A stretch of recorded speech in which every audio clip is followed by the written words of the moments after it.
Bittersweet Kitchen in Media, PA has a heaping helping of comfort for everyone.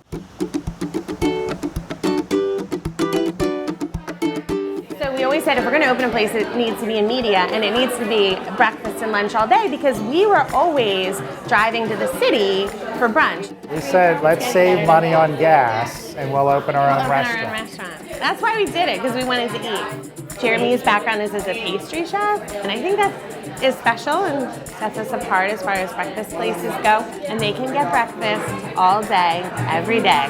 We do the challah stuffed French toast. But there's the creme brulee pancakes too. The huevos rancheros are very popular. You can't The Jewish apple cake too. You should get everything. Right. We have people make friends at the table all the time. And people will be seated on the weekends and they'll just be like, ooh, what are you having? And then all of a sudden they strike up a conversation. No joke. People have exchanged phone numbers at the table and left with new friends. I mean, I want people to feel like they just had an experience among their friends in their community. Jake, Bittersweet is your go-to place. Tell us why you picked it.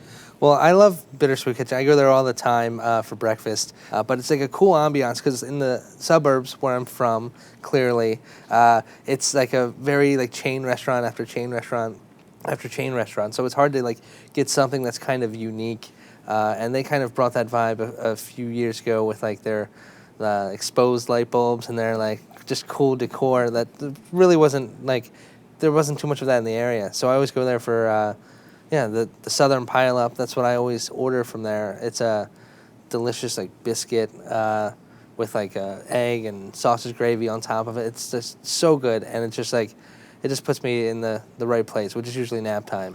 Yeah. So Sierra, what did you order from Bittersweet Kitchen? I ordered the huevos rancheros, fried pickles, and I ordered the fried mac and cheese balls. And so how are the fried pickles? Because you said you really love fried pickles. The fried pickles were awesome. I couldn't stop eating them, and they came with a little remoulade sauce to dip, and it was just like heaven. So Clay, you ordered a lot of savory things. Tell us a little bit walk us through your menu. Sure. Yeah, so I went with a couple friends, so we ordered a bunch of different kinds of food.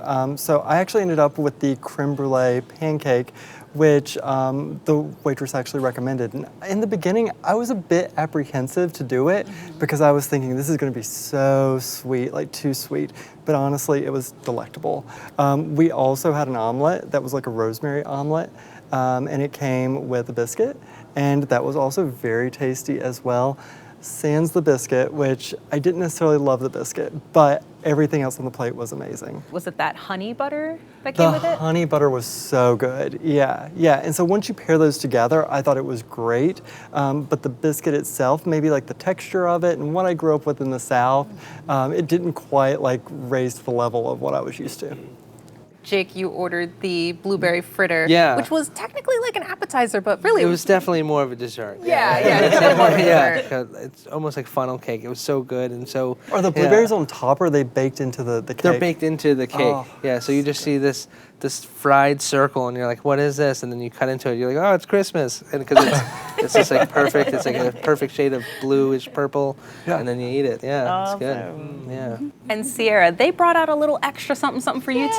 Tell us a little bit about that. So I ordered the huevos rancheros, which were like perfect. And had a little sweet potato in the huevos ranchero, a little bit of potato, and of course the sunny side up eggs and salsa. But I'm like, I'm talking to my waiter, and he's like, there's someone in the back who makes pineapples, soaks them in jalapenos, and like mushes them like it makes this sauce. And I just looked, and he's like, you want me to get it? I'm like, yeah. So I just went to town on the huevos rancheros, and it was just so good. It made the meal. It was sweet and tangy with a little kick to it. It made the dish. And so Jake, Yes. is this a kid-friendly atmosphere? You said you have a 1.5-year-old? Yes, I do. Yeah, he enjoys the place. So it's very loud there, but in a way that's like not bothering your conversation with your friends, but just enough to disguise my kids screaming for something.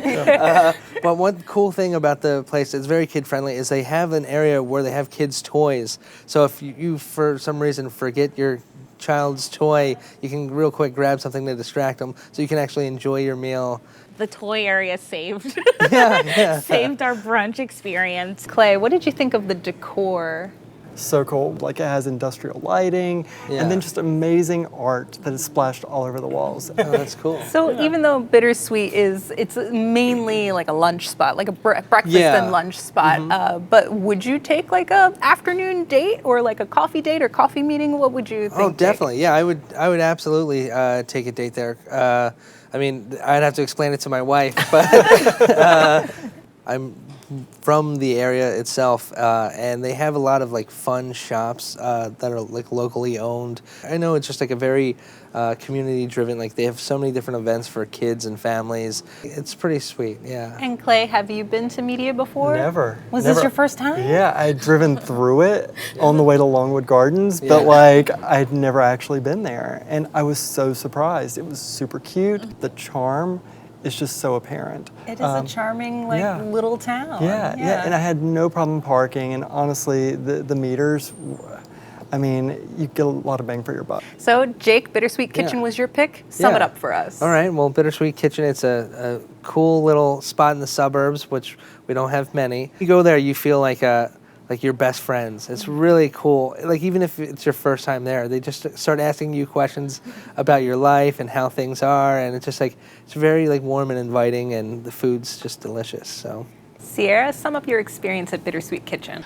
We felt so welcomed, and my son like took to the toy station and he loved every bit of it. So it just really had that like down home feel, but like really, really good food, clean food, and lots of surprises on the menu. And Clay, sum up your Bittersweet Kitchen experience. Yeah, you know, it's definitely a community staple, and that's very apparent. And you can tell that Michelle makes everything with so much love, so much care, and that really translates well throughout the entire menu. Excellent.